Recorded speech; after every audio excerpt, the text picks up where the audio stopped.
তো hello guys, কি অবস্থা সবার? আশা করি সবাই ভালো আছেন। আমিও আপনাদের দোয়া আলহামদুলিল্লাহ ভালো আছি। আমরা 4 ভাই যাচ্ছি আমাদের গ্রামের বাড়ি নদীতে গোসল করতে। সবাই ব্লগটি দেখেন আর এনজয় করতে থাকেন। টাটা।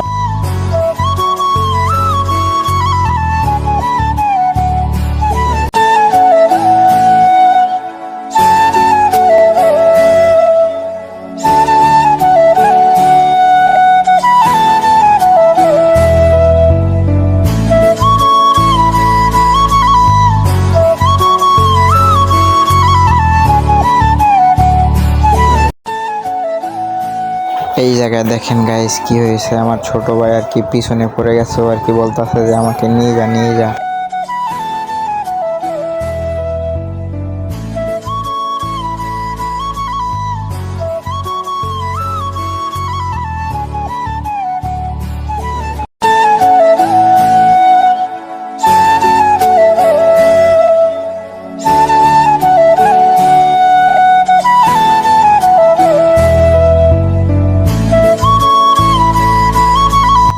চুলে হাত দিয়ে আর কি একটু মৌসুম করতেছিলাম। স্বাস্থ্য ভাই তো গোসল করতে পুরো খুশি, হাসিটা দেখলি বোঝা যায়। বাইরে